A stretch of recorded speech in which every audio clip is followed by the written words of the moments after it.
Bonjour à toutes et à tous et bienvenue dans votre rendez-vous du 7e art. On en fait tout un cinéma. Dans ce programme, on va décrypter pour vous une sélection de films à l'affiche dans vos salles afin de vous aider à faire un avis sur toutes les tendances cinéma du moment.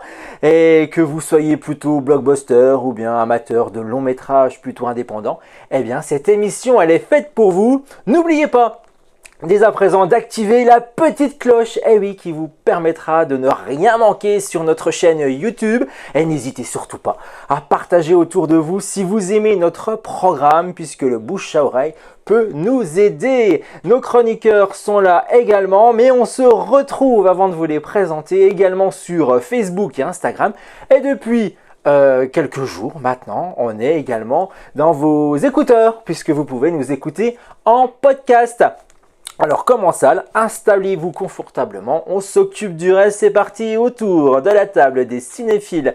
Avec moi ce soir Brigitte, salut Brigitte. Bonsoir. Avec toi également Cécile, salut Cécile, comment vas-tu? Bonsoir Florian, je vais très bien. Bon, attends, mais dit comme ça, ça donne envie. Jérôme est là, c'est son retour, salut Jérôme, comment vas-tu? Bien, ouais. bien, en forme. Et Benoît est là, Salut Florian, hâte de commencer. Bah je vois bien, je vois bien que tu as hâte. Et bah justement, pour commencer cette nouvelle émission avec vous, au menu de ce programme, nous partirons voir le dernier épisode en salle de Mission Impossible. Il y aura également du Stephen King avec une nouvelle adaptée sur grand écran avec le film Life of Chuck, ou encore le dernier film, la dernière aventure, je voulais dire, des frères Dardenne. Et oui, Jeune Mère, voilà, ça c'est entre autres au programme aujourd'hui avec vous. Et en fin d'émission, comme toujours, comme il est coutume depuis maintenant 2 émissions, il y a les buzzers sur la table pour les chroniqueurs. Et oui Jérôme, on joue, on buzz et on essaye de remporter le plus de points. On joue ça en 2 parties, c'est-à-dire qu'on fait la première partie dans cette émission, la suite dans la prochaine, histoire de fidéliser un peu notre public et puis de voir qui va battre notre Cécile. Et oui, parce que c'est Cécile qui a eu le trophée la dernière fois. Oui. Il trône sur ma cheminée. Bah je sais bien, il faudra peut-être nous le rendre, parce qu'à chaque fois on le remet en jeu. Ah, il faut le rendre. Bah oui, c'est pour ça, bah oui. Ah mais non, mais faut en fabriquer d'autres. Ah bah oui, bah oui. Collection. Ah bah bien. Puis attention, elle est forte. Hein. Ah ouais. C'est écrit au César. Mais Benoît était pas loin derrière. Oui, bah, j'ai bossé un petit peu là. Là, ça y est, ouais. Je pense que ça va Pas le faire. toi t'as bossé, mais j'ai envie de demander si Brigitte a bossé, parce que la dernière Mais fois moi, le c'était problème, laborieux. c'est que- Mais moi, je sais beaucoup de choses, excusez-moi. Ça c'est vrai. Ah, non mais c'est vrai. Le problème que j'ai, c'est que ça met du temps à remonter à la surface. On a le même problème, Et que Brigitte. la rapidité, Cécile, elle est imbattable. quoi. C'est vrai que Cécile elle a le buzzer Ah bah j'ai le buzzer. dans le sang. Dans le sang. Encore. Mais attention, il y a Jérôme qui est là. Et oui, Et il dit rien. et il est beaucoup Mais- plus jeune. Ça dépend. Et là, ouais, Arrête. il va dégainer aussi, Jérôme. Alors, armez-vous, attention. Oui, hein. oui, Je vois que on Benoît, sait qu'il il y a a hâte. concurrence. Il a hâte. Eh bien, ça sera en fin de programme. Donc voilà, à tout à l'heure pour ceux qui ont envie de voir le quiz. Mais sinon, on va se diriger vers la première salle et on va aller. On va avoir une nouvelle mission, et oui, celle de Ethan Hunt avec Mission Impossible, The Final Reckoning, une super production américaine réalisée par Christopher McQuarrie. Au casting, l'infatigable Tom Cruise, aux côtés entre autres de Simone Pegg. Ce nouvel opus est sorti en France au mois de mai dernier. Ethan Hunt doit affronter cette fois-ci l'intelligence artificielle ultra puissante cachée dans un sous-marin soviétique qui menace l'avenir entier de la planète. Vous allez le voir, on va en parler sur ce plateau puisqu'il y a une scène impressionnante, la scène finale de ce 8e volet.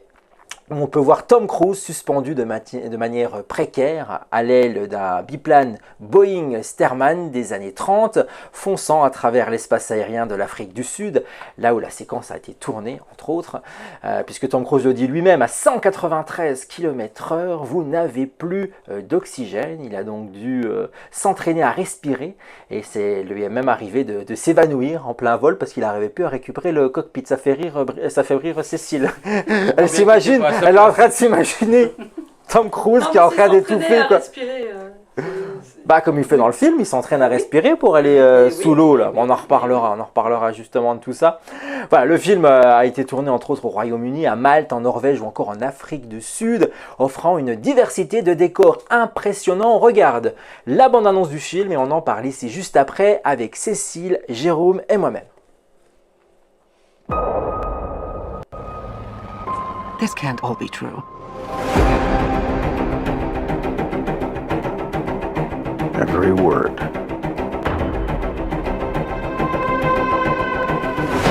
CIA Black Vault break-in. Am I reading this correctly? The Kremlin bombing? In fairness, the bomb was actually meant to kill him. He gassed a security briefing. That was just 2 months ago. This explains the handcuffs. It's still not clear why he's here. If we want to bring the world back from the brink, we have to deal with him. Should he choose to accept? Smart people on every side are close to panicking. What exactly is... Et voilà pour Mission Impossible The Final Reckoning. Cécile veut commencer à en parler. Alors, ça va, l'action, tout ça, c'est pas forcément ta tasse de thé, mais est-ce que tu as passé un bon moment? Mais je te vois pas, mais je la vois jamais. Ah, on ne peut pas voir Fast Mais and Furious. donc cliché. Mais oui, moi, Ah je non, veux mais- pas voir Fast and Furious, mais je veux voir Tom Cruise. Ah, Tom Cruise, t'aimes bien. Enfin, mais- C'est vrai que tu en as et- parlé dans les précédentes émissions, je me et les souviens. Missions Impossibles, je les ai tous lues. Tom Cruise, j'aime beaucoup, donc je l'attendais avec impatience. Parce que ça, c'est un rendez-vous, toi, l'émission Impossible. C'est un rendez-vous. Donc ça dure presque 3 heures. Je pense qu'on peut se dispenser de la première, qui est extrêmement bavarde, qui explique plein de choses, on n'y comprend rien, mais on s'en fiche On de s'en toute fout, façon ouais. de cette IA qui va prendre en otage le monde. On s'en fiche, on s'en fiche. Mais moi j'ai adoré le milieu du film où il y a ce vieux sous-marin. Alors c'est pas vraiment un vieux sous-marin parce que c'est un sous-marin quand même assez récent. Donc il explore ce sous-marin sous la banquise. Là c'est magnifique. Le biplan, comme tu dis, c'est très chouette. Moi je me voyais presque dans Out of Africa, dans le film de Sidney Pollack. Ah oui, vache. Alors Meryl Streep et Robert Redford étaient Explique-nous ça, parce que... étaient moins sur les ailes, mais Ah. ils s'envoyaient en l'air aussi. Et moi j'ai trouvé que c'était un bon film d'action, je l'ai vu dans de bonnes conditions, j'étais accrochée à mon siège, c'est ce que je demande pour un film d'action. Puis après l'intrigue on s'en fiche un peu. Ouais, c'est vraiment pour le spectacle, pour le coup, c'est popcorn. Sauver le monde de toute façon. Voilà, c'est du cinéma popcorn, c'est du divertissement. Faut juste supprimer la première heure et puis c'est bon. Continue Tom. Voilà, 1h45, c'était 1h45, ça suffisait pour toi. Et Jérôme, alors, il n'est pas de même avis, je crois. Non, ça dépend. Ouais, en fait, pour moi, jusqu'ici, la saga Mission Impossible comptait une faute de goût. C'était le deuxième film. Ah, oui, c'est vrai qu'on en avait déjà parlé. Et ça y est, il y a 2 fautes de goût maintenant. Alors en plus, c'est compliqué parce que c'est censé être le dernier. Alors on ne sait pas trop si c'est juste de la com ou pas. A priori, ce serait de la com parce qu'il semblerait que ce soit le studio qui a imposé cette forme de communication pour le film, alors qu'à la base, Tom Cruise n'y était pas favorable. Mais bon, bref, on verra bien s'ils en refont ou pas. Ouais, je suis très déçu. Je suis très déçu, pourtant c'est une saga que j'aime beaucoup. Franchement, pour moi, les 3, 4, 5, 6 et 7, allez non, plutôt 3, 4, 5, 6 sont vraiment très très bons. Parce que l'avant-dernier, c'était pas déjà... Ouais, en fait, justement, ça devait être un film en 2 parties. À la base, ils devaient les tourner ensemble d'ailleurs, et puis ils avaient annulé ça. Et le film précédent, donc Dead Reckoning Part 1, donc qui appelait une part 2, qui finalement s'appelle pas du tout part 2. En fait, donc ça appelait voilà une suite directe. Et puis ils ont complètement revu leur plan, ils ont réécrit donc le film. Et c'est probablement ce qui me fâche le plus, parce que le film n'est pas cohérent avec le précédent. En fait, il y a de grosses contradictions et l'histoire ne colle pas en fait, ça ne va pas du tout. Il y a des pistes qui étaient ouvertes dans le film précédent dont ils tiennent plus du tout compte. En fait, il y avait ce méchant mystérieux qui ressurgissait du passé de Ethan Hunt, ce Gabriel. Et puis là, en fait, ce Gabriel, finalement, c'est plus rien et ils se connaissent même pas. En fait, moi j'ai regardé les 2 films à la suite et vraiment ça ne va pas du tout. Du coup, à quoi on se raccroche? À ce scénario d'intelligence artificielle qui, honnêtement, dans les années 70, on faisait mieux en termes de scénario d'intelligence artificielle, tellement c'est basique. Donc, qu'est-ce qui reste? Il reste effectivement les scènes d'action. 2, elles sont incroyables. Dans le sous-marin, incroyable. Ça, c'est du grand cinéma. Franchement, il y a, en termes de mouvement, en termes de tout ce qui se passe à l'écran, c'est incroyable. Et puis toute la scène finale avec l'avion, effectivement, qui ça, est quand c'est même chouette, ça. très impressionnante. Mais le scénario est catastrophique en fait. Et j'avais, bien sûr qu'on n'attend pas des scénarios incroyablement philosophiques de la part de cette saga, mais enfin, ça se tenait jusqu'ici, ça se tenait à peu près quoi. Là, ça va pas du tout. En plus, la saga retombe dans ses vieux travers, dans le sens où c'est Tom Cruise qui fait un peu tout et que l'équipe pendant ce temps-là attend qu'il est fini et ils ont peut-être un truc à faire ou deux. Hayley Atwell qui était le nouveau rôle féminin fort de la saga qui nous avait été présenté dans le film précédent, là elle ne sert quasiment à rien dans ce C'est elle doit film-là. changer une clé USB Oui, très vite. Ouais. Mais c'est lamentable. C'est ridicule. Enfin, Ouais, voilà. franchement, tout Non. ça pour ça. Ouais, c'est ça. Donc, effectivement, je rejoins totalement Cécile, c'est beaucoup trop long. La première heure, en plus, ils essaient de nous faire des liens avec le premier film et le troisième film. Ça ne sert à rien, ça n'apporte rien du tout. Je suis très déçu. Je comprends pas comment ils ont pu baisser à ce point en termes de qualité d'écriture. Ah, je vous rejoins, enfin, je suis partagé. J'ai passé un bon moment, je me suis pas ennuyé, parce que j'avais vraiment peur. Moi, je l'ai vu vraiment tardivement, je l'ai pas vu quand. D'habitude, l'émission Impossible, c'est un événement. Quand il sort le mercredi soir, je suis dans la salle, parce que c'est un événement, voilà, c'est vraiment le film popcorn.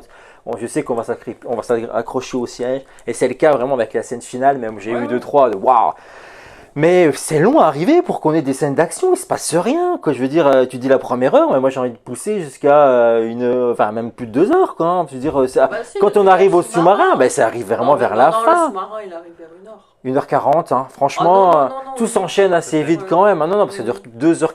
Parce que la scène du J'ai sous-marin, regardé elle la passe montre, je me dis, purée, mais c'est quand qu'il y a une course-poursuite, il y a un truc, parce qu'il se passe pas grand-chose, c'est un petit peu dommage. Il y a Bah oui, très on peu attend de ça. scènes d'action dans ce film, c'est très bizarre. D'habitude, il y en avait 3, 4, 5 facile. Là, il n'y en a que 2. Que 2, voilà, c'est Ouais. clair. Pour le grand final, soi-disant, hein, parce que c'est comme ça qu'on nous l'a vendu, jusqu'au bout, on se dit, est-ce qu'ils vont nous faire une fin à la James Bond? Ah, parce que franchement, c'est un peu ça qu'on attend. Bien sûr. Jusqu'au bout, ils vont le jouer même, Ouais, on va mais pas il y a des spoiler. séquences d'action périphériques, tu vois, en Norvège, là, quand ils sont dans l'espèce Oui. d'antre du vieux scientifique. Oui, là, oui. ou Oh, mais il se passe pas alors, grand-chose. quand ça Il y a monte juste un petit infirmier, feu, quoi. Ah bah, mais il se tire. Oui, ouais, j'ai pas Oui. Ouais, mais on attend plus. Ouais, Quand tu vois les oh là là. courses-poursuites qu'ils Ouais. nous ont fait dans Ouais, Paris, il y a quand on 16 nous a fait. morts, mais on attend plus. Exact. Enfin, c'est le monde entier hein, qui devait finir. Bon. Mais voilà, non, moi, je suis déçu. Ouais, je suis mitigé. Je suis pas déçu parce que j'ai vraiment passé un bon moment, mais c'est vrai que c'est. On attendait mieux pour Ouais, cette dernière partie. Donc moi, d'habitude, je pensais avoir le temps de regarder le précédent justement pour voir s'il y avait une Il continuité. faut pas. Mais je pense que c'est Il ça vaut qui a mieux fait pas. que ça m'a sauvé et Il vaut que mieux pas, je suis ouais. pas parti tout ça. Mais moi, je trouve que le méchant, du coup, le méchant ne sert à rien. Non. C'est une caricature. Ouais. Il on dit sait rien, pas- il on ne sait fait pas rien, qui il dit c'est. rien, on sait pas ce qu'il veut, on sait pas pourquoi il veut faire ça, bon, on sait pas. Mais on sait pas Il qui est cause, il a dit méchant, quoi, il a si dit- c'est Lia, si Il a c'est, 6 dialogues dans le mais- film, mais quoi, on il s'en dit fiche. rien. On se dit, il y a un antagoniste par là, donc de toute façon, bon, Tom Cruise, il va tout sauver. Il est méchant. Ok. Ouais, mais j'ai trouvé ça dommage parce que je me suis Voilà. dit, ouais, à chaque fois qu'il parle, même à la fin, les 2-3, même dans l'avion, on n'y croit pas une seconde. sert à Il fait rien, pas, il c'est- fait pas vibrer le méchant là. En plus, même la façon qu'il crève, je suis désolé. Ah, C'est- c'est ridicule. Ouais, c'est vraiment c'est ridicule. Ouais. Et je me suis dit, voilà, tout ça pour ça, ça va finir comme ça. Et je trouve que c'est un petit peu Le méchant gâché. meurt Quoi. à la fin, mais c'est horrible. Ah, j'ai spoilé, pardon. Et Tom Cruise, il meurt. Chut, on dit pas. On vous garde un peu de suspense. C'est terrible ce que tu viens de faire. Voilà, on va pas aller plus loin, de toute façon je vous rejoins. Voilà, je suis plutôt mitigé sur ce film. Les spectateurs le sont aussi, on est à 3,6 sur 5 pour la note hallucinée. Ici en plateau, Cécile et Benoît ont voté. 3,5, plutôt raccord avec la note hallucinée pour Cécile. Et Jérôme 2. Oui. Ouais, vraiment oui, déçu. puis, Ouais, ouais. Heureusement qu'il y a les scènes d'action, franchement. Et puis ces retours en arrière, ça sert ça sert à rien. Tout ça pour un couteau dans le premier film. C'était vraiment juste faire un lien avec le premier film. Ils auraient trouvé mieux que le couteau. Quoi. Enfin, moi, quand je sors le couteau, je fais purée, tout ça pour ça. Ouais. Ils vont conclure là-dessus parce que comme ils nous l'ont vendu, comme si c'était l'un des derniers films, je me suis dit tout ça pour ça. Franchement, c'est vraiment gâché toute la saga Ouais. parce qu'il y en a vraiment des missions impossibles qui sont. Waouh, quand je suis sorti, je sais waouh, là ça vaut le coup. Quoi. Voilà, pour Mission Impossible. Allez, on va changer complètement d'ambiance. Passons maintenant à une œuvre plus intime et poétique avec Life of Chuck, un drame fantastique américain signé Mike Flanagan. On y retrouve Tom Hiddleston et Mark Hamill dans un récit construit à travers la mort, à travers de la mort de l'enfance d'un homme ordinaire. Le film, lui, est sorti en salle depuis le 11 juin dernier. Il s'agit d'une adaptation d'une nouvelle de Stephen King. Il a été très remarqué au Festival de Toronto où il a remporté un People's Choice Award. On va regarder un extrait de la bande-annonce et on va en parler en plateau avec Brigitte et Benoît.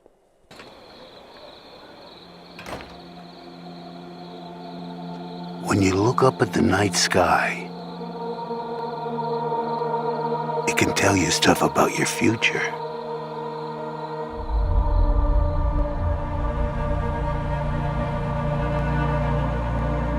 It won't lie to you. It's pure that way.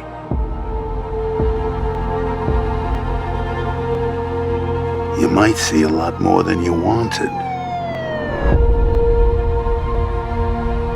But if you have heart, you have hope. And you have heart in you.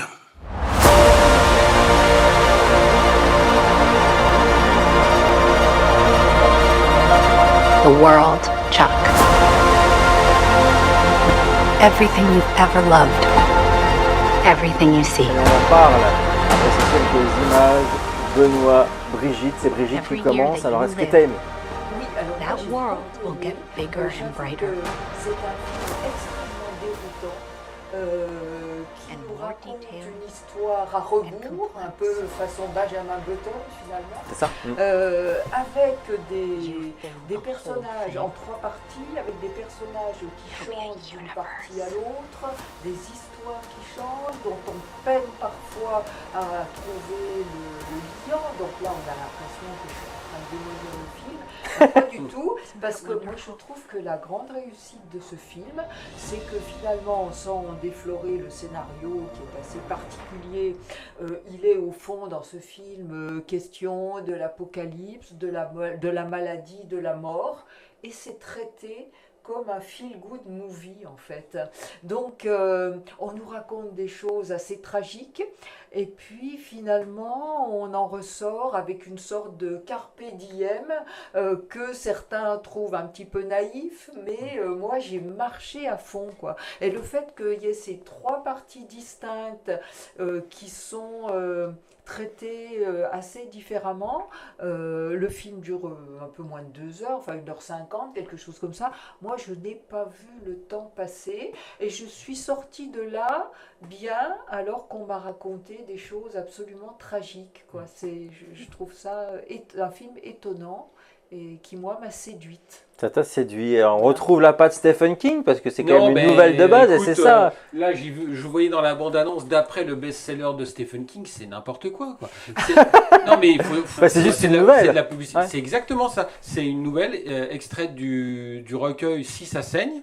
Alors, qui avait beaucoup plu. Les amateurs de Stephen King qui connaissent très bien l'œuvre reconnaissent que c'est une des plus belles choses qu'il ait écrite et que l'adaptation est globalement fidèle. Mais ceux qui aiment le Stephen King horrifique, thriller, etc., ils vont pas du tout s'y retrouver, quoi. On n'a pas du tout les codes d'un Ça ou de tous ces romans à succès. Là, c'est vrai, comme le dit Brigitte, c'est vraiment le côté philosophique, le côté feel-good movie, très, très planant, très philosophique, très métaphysique. Sauf que moi, j'ai pas marché du tout, quoi. J'ai trouvé ça, mais d'un ennui abyssal. Déjà, la première partie est d'une longueur, mais on n'en peut plus, quoi. Il y a une scène de téléphone qui dure 40 minutes où on nous raconte que un truc qui est en plus qui est hyper connu, que si on prend l'histoire de l'humanité sur un calendrier d'une année, qu'on est au 31 décembre, qu'il nous reste 10 minutes, et donc ils discutent autour de ça pendant 3 quarts d'heure et ils nous refont la même chose dans la dernière partie. Qui est, à mon avis, la plus regardable, entre guillemets. C'est-à-dire que là, il y a un semblant de scénario, alors que dans la première partie, C'est les quelques minutes avant la fin de l'univers et on se dit voilà, nanani, nanana, c'était beau, on s'est aimé, on a fait des bêtises, on a sali la planète, on l'a détruite, tout ça. Mais tout ça est mélangé, il n'y a pas vraiment de... Il y a aucune... Moi j'ai trouvé qu'il n'y avait aucune concision, il n'y avait pas de construction, quoi. C'est vraiment extrêmement frustrant comme film. Et puis c'est lourd, quoi. Il y a une voix off. Bah, t'as pas parlé de la voix off, mais la voix off, ça fait longtemps que j'avais pas vu un film avec une voix off aussi envahissante. Elle te décrit tout ce que tu vois à l'écran. Mais c'est hallucinant. Non, mais c'est... Ils ont peut-être passé la piste pour les malentendants, peut-être. Ouais, ça doit être ça, ça doit être ça. Non, moi j'ai trouvé ça catastrophique. Bon. Ah, ça fait rire Brigitte. Ah oui, ben voilà. Vous n'avez pas vu le même film, c'est ça qui est intéressant. Si, quoi. d'une certaine manière, je comprends tout ce qu'il explique sur le déroulement du film, je le comprends, et je trouve que le miracle, c'est justement que malgré tout, j'ai été emportée par ce film, hein, malgré effectivement toutes les... Alors il y a toutes ces beaucoup de choses-là scènes dedans. qui Je vais quand même dire que côté positif, il y a de très belles images. Il faut être honnête, c'est extrêmement bien filmé. Le réalisateur, c'est un top. Il n'y a pas de souci. Il y a des scènes de danse extrêmement bien chorégraphiées. De ce point de vue-là, il n'y a rien à dire. Mais c'est tout le discours qu'il y a autour et c'est tout ce qui est raconté. Moi, ça ne m'a absolument pas touché. Mais je reconnais que c'est un film qui est très clivant. La plupart des gens qui l'ont vu, soit ils ont adoré, soit ils ont détesté. Oui, c'est vraiment tranchant. Quoi. Ouais, tout à fait. Mais si le film aurait duré moins longtemps, peut-être, non, même pas. Ouais, mais sa construction est tellement frustrante. On a une première partie qui fait plus d'une heure, une deuxième qui fait un quart d'heure, et c'est juste une scène de danse. T'as une fille qui joue de la batterie, et notre personnage, notre fameux Chuck, se met à danser et à prendre avec lui tout. Voilà, on est dans de la comédie musicale pendant un quart d'heure, et dans la troisième partie, on repart sur toute autre chose. Où il y a aussi de la danse, on comprend pourquoi Chuck est devenu ce qu'il est devenu. Mais un autre exemple, dans la première partie, c'est la fin du monde qui arrive, on voit des écrans partout dans les maisons, merci Chuck, des panneaux publicitaires, merci Chuck, et on ne saura jamais pourquoi on remercie ce Chuck. Voilà. Alors comme c'est philosophique, c'est sans doute à nous de faire notre propre interprétation du message. On fait confiance à l'intelligence du Ouais, c'est spectateur. ça doit être ça. Donc j'ai pas les bases. Vous l'avez Film compris. suivant. Ouais, c'est ça. Vous l'avez compris, le film est divisé ici sur le plateau. Ce qu'il a divisé du côté de la note Allociné, 3,9 sur 5. Ouais, c'est pas déconnant. Hein. C'est une belle note quand même. Je pense que Après, les gens qui aiment, souvent mettent plus facilement des commentaires oh bah, que les gens quoique, non, moi j'ai plus tendance quand c'est un avis négatif que tu as envie de le faire savoir aux gens, que quand c'est bien, bah c'est bien. Ouais, c'est vrai. Et on a plus. C'est vrai aussi, hein. J'ai plutôt tendance c'est inverse. Ouais. Bah, la note, Brigitte, qui a bien aimé, elle le fait ressentir avec sa note, 4 sur 5. Et seulement. Ah oui, c'est vraiment décevant. Ah bah j'ai vraiment c'est pas aimé. impressionnant. Quoi. Ah oui, oui. On va se mentir, C'est hein. quasiment 3 heures. Je peux comprendre quand on Il a perd duré 3 2 heures de moi sa je l'ai vie. ressenti 3. Ah oui, ok. Ah oui, il dure que 2 heures. Ouais, il dure 2 heures. Ah oui, j'avais compris qu'il durait Non, non, presque Même 3 pas, heures. un Ah peu ouais. moins, même. Ouais. Ah ouais, 1h50, d'accord. quelque chose comme Ah oui, ça. donc ouais, ce ressenti comme ça. On va passer au film suivant avec Rumors. Rumors. Rumeur, hein, si vous voulez la traduction. Nuit blanche au sommet. Cécile, Jérôme et moi-même, on l'a vu, et on va vous en parler dans quelques instants. Mais on va changer encore une nouvelle fois radicalement de ton avec ce film. Nuit blanche au sommet, une comédie noire internationale d'origine canadienne et allemande, réalisée par Guy Madine, avec épaulé, puisqu'ils sont 3 derrière la caméra, Evan et Galen Johnson. Ce film propose un casting de choix, parce qu'on retrouve quand même Cate Blanchett, Roy Dupuis, Denis Ménochet, Charles Dance. Si on le dit comme ça, je sais pas. Oui, Dance, ouais, c'est Dance, ça. Charles Dance, sympathique. Le film il est sorti le 7 mai dernier. On avait la chance de le voir. Enfin, la chance, j'en sais rien. Je dis ça. On l'a vu. On a une belle avant-première parce qu'on l'avait découvert lors du Festival international du film fantastique de Gérardmer fin janvier. Fin janvier, ouais. On avait vu ce film-là. Toujours pas compris ce qu'il foutait dans la sélection, mais on va en reparler avec Jérôme, j'en suis sûr. Ce film suit les leaders du G7 qui, après une conférence chaotique, se perdent en forêt et finissent piégés dans un château étrange. Là, c'est un univers complètement absurde et délirant dans ce film-là. On va voir si nos chroniqueurs ici pensent la même chose de ce film, parce que selon les critiques, c'est un vrai OVNI. Je pense qu'on peut y aller, on peut en discuter dès maintenant. Qui veut commencer? Cécile? On va laisser Jérôme. Ah, voilà. Ah oui. Jérôme, Bon, tu bah, ouvres je le... Ouais. Je vais pas être tendre. Non, je vais pas être tendre parce que en fait, il y a une promesse qui est très intéressante dans ce film, c'est de ridiculiser en fait les grands leaders mondiaux. Et donc, à l'occasion du G7, ils sont tous réunis, donc c'est la bonne occasion de leur faire n'importe quoi. Le problème, c'est que le film ne propose rien d'autre. C'est-à-dire que pour moi, il y a pas vraiment de réflexion là derrière. C'est-à-dire que ce sont tous des clichés ambulants.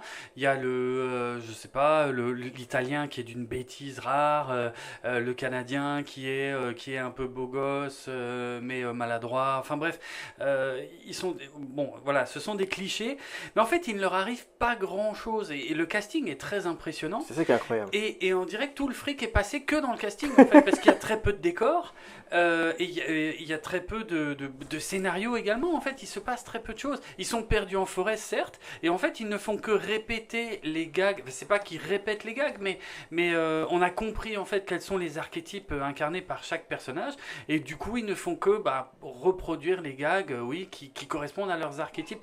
Mais le film n'a pas de message, et je trouve ça dommage à l'heure actuelle. Ils auraient pu. De pas aller plus loin sur la classe politique et de pas en profiter pour avoir la dent un peu plus dure, quoi, parce que je trouve que c'est un film finalement assez gentillet, avec des choses surprenantes. Je dis pas, peut-être quelques, oui, quand même, mais, notamment à la fin ou des choses comme ça. Mais en fait, le film n'a jamais fait mieux que de me faire un peu sourire, mais pour moi, c'est un exercice un peu vain, en fait, ça va un peu nulle part, quoi. C'est une bonne idée mal exécutée. Est-ce que c'est une bonne idée, Cécile? Moi j'ai bien aimé parce que c'était tellement foutraque, c'était tellement, ça partait dans tous les sens, on est vraiment dans l'hybridation des genres. Alors c'est une comédie, c'est une satire politique, c'est un film de zombies, donc on essaye un petit peu d'appliquer les codes du genre. Alors ils sont 7, alors est-ce qu'on se sépare, est-ce qu'on se sépare pas, voilà, c'est toujours les mêmes choses. Moi j'ai vu dans les hommes et les femmes politiques justement quelque chose d'intéressant par rapport à nos dirigeants actuels. Le Charles Dance qui incarne le président des États-Unis, c'est Biden, qui s'endort tout le temps, qui n'arrive pas à suivre. Le chef d'État italien, il s'est déguisé en Mussolini, je ne sais plus à quelle occasion, donc c'est vraiment l'extrême droite italienne. Il y a le président français qui est assez rêveur, poète. C'est un Hollande, quoi. Physiquement, et puis... Oui, mais bon, il a quelque chose d'un petit peu poétique. Le Canadien, c'est Justin Trudeau, le séducteur, qui est connu pour ses frasques, et puis effectivement, il se passe des choses. À un moment, il y a Alicia Vikander qui arrive, qui est une actrice suédoise. Alors, elle parle une langue, alors ils sont tous là, oui, ça doit être du runique, oui, ça doit être telle langue. Ils vont remonter dans les âges anciens. Ah non, en fait, elle parle suédois. Moi, ça me fait rire. Et je trouve qu'il y a un message politique. Parce que à la fin, il y a un discours qui montre qu'ils sont complètement à côté de la plaque. Le monde est en train de s'effondrer. Et eux, ils font une déclaration commune parce que c'est l'idée de ce G7 où ils doivent rédiger une déclaration commune. On montre qu'ils sont à côté de la plaque. C'est vrai. Mais moi, je l'ai compris dès le début du film, en fait, finalement. Oui. Donc pour moi, ça sert à rien. Parce que dès le début, on te le raconte, on te le dit dès le début. Au niveau de la mise en scène, c'est un petit peu particulier. Des fois, j'ai l'impression d'être dans un téléfilm érotique des années 70. Mais c'est vrai, c'est vrai. Il y a une lumière rose à un moment. J'ai dit, c'est pas possible qu'on dirait M6. Le dimanche soir. Mais c'est foutraque. C'est foutraque. Moi ça m'a amusé. Ça m'a amusé parce que... Ouais, parce que je pense que tu l'as pas vu dans le même contexte que nous. Non, mais moi je suis pas spécialiste du film de genre. Quand tu es un Gérard Armé, tu t'attends... Parce que moi, franchement, je l'attendais. Quand j'ai lu le pitch, j'ai vu, je me suis dit, waouh, c'est quand même délirant. En plus, quand tu vois le casting, tu vois Cate Blanchett, tu te dis, waouh, qu'est-ce qu'on nous réserve. Et ça part plutôt bien, malgré que ça... Qu'est-ce que c'est long, qu'est-ce que ça cause. Au final, ça cause vraiment... Puis, à un moment donné, mais oui, parce qu'ils sont tous les...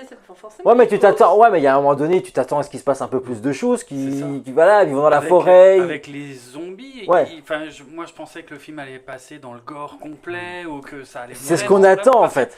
Et en fait, non, ça c'est n'arrive juste pas. des gags entre eux, en fait. Donc... Il y a un peu de boue beau quand même. C'est assez boueux finalement. C'est très Ça, c'est vrai. comme- Ça, tous les bords de la boule, il y en a quoi. Ouais. Enfin voilà, moi clairement c'est très décevant, je rejoins pas- carrément la ouais, critique c'est- de Jérôme. c'est pas fou. C'était un vrai ovni pour le coup à Gérard Ah oui. Armé au festival Fantastique Ouais. parce que je trouvais que ça avait rien à foutre là. Pour le coup.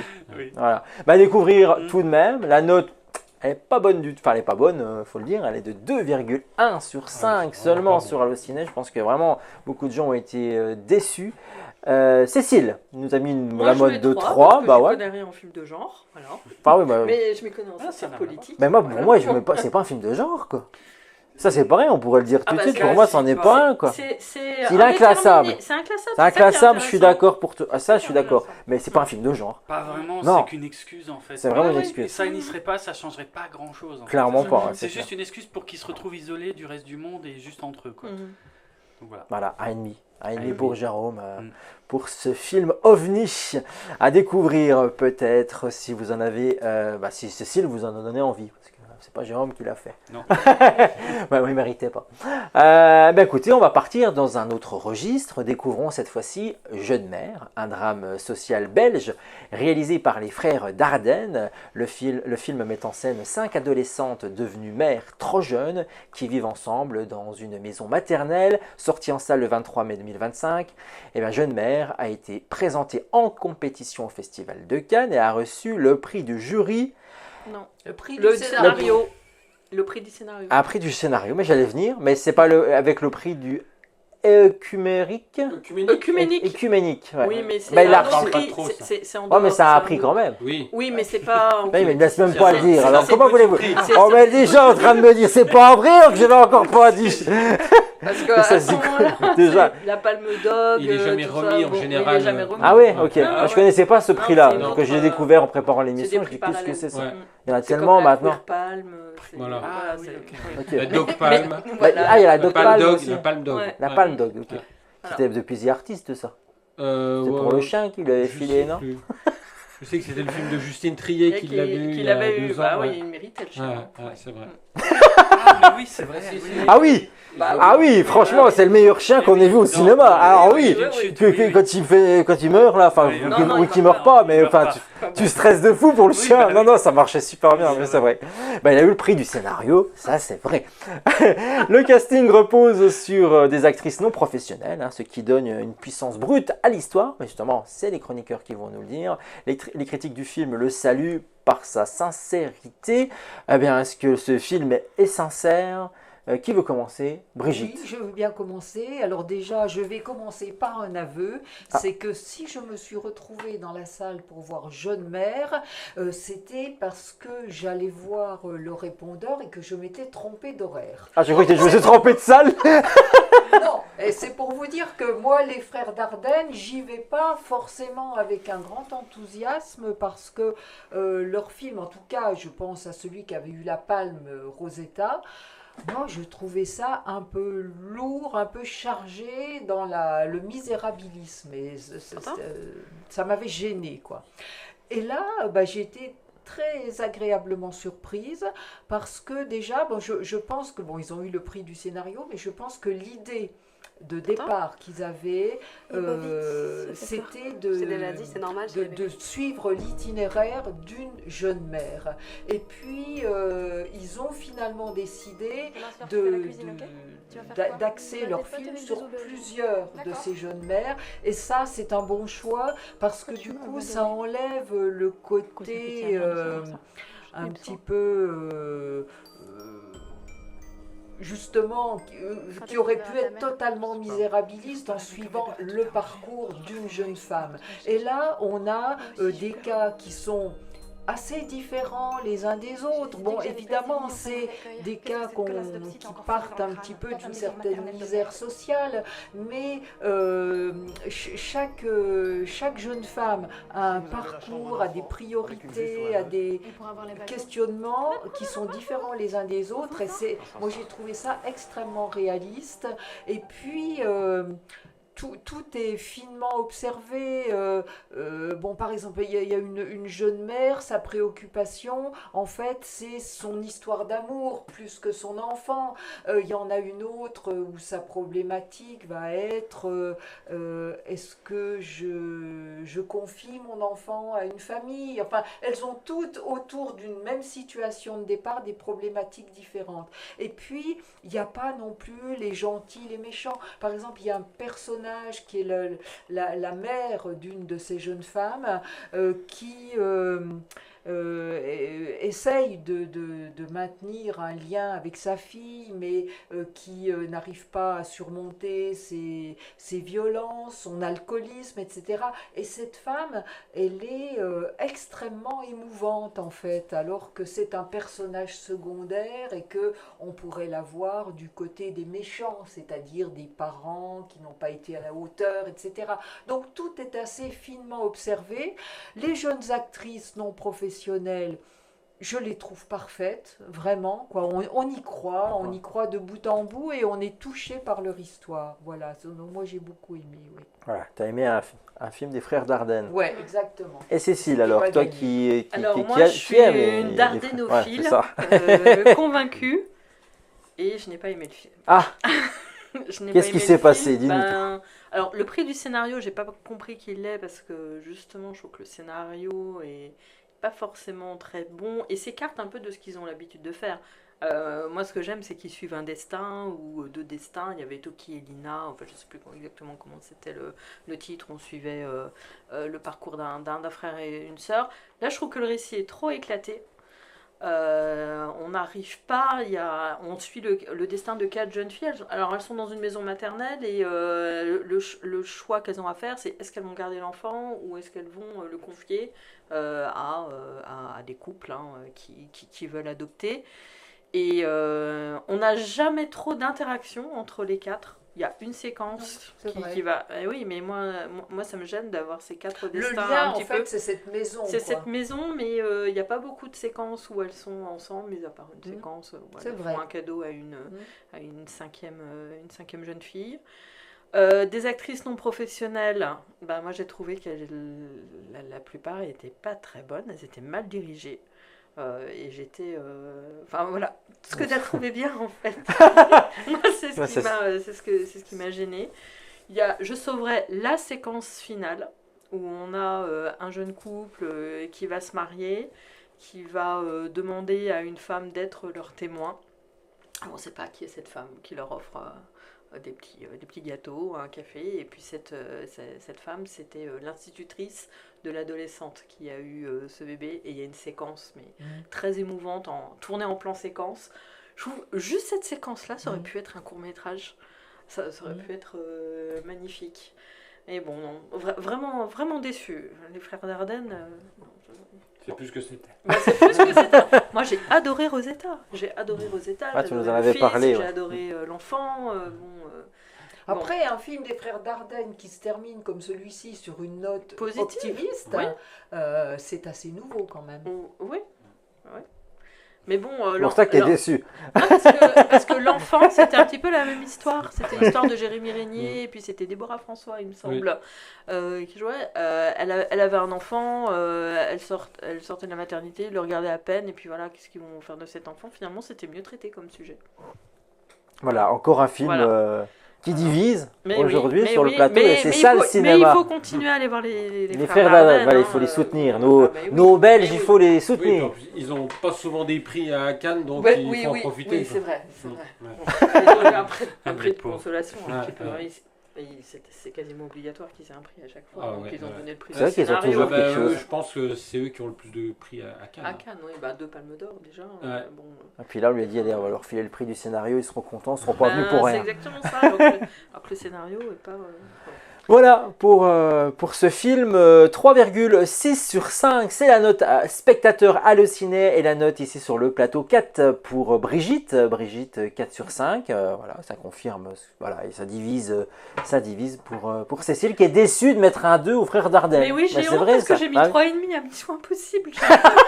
T'es en train de changer, Cécile, t'es en train de changer. Cécile, mais oui. C'est tout, tu passes du côté obscur Oui. de la salle de cinéma, Ouais. mais c'est tout, faut pas avoir honte, on a le droit aussi. Ça n'est Il y en pas faut sale. pour tout le monde, c'est tout. Tu verras, bientôt, tu prendras du popcorn pour aller voir un film des frères Mais Dardenne. si ça se trouve, si ça se trouve.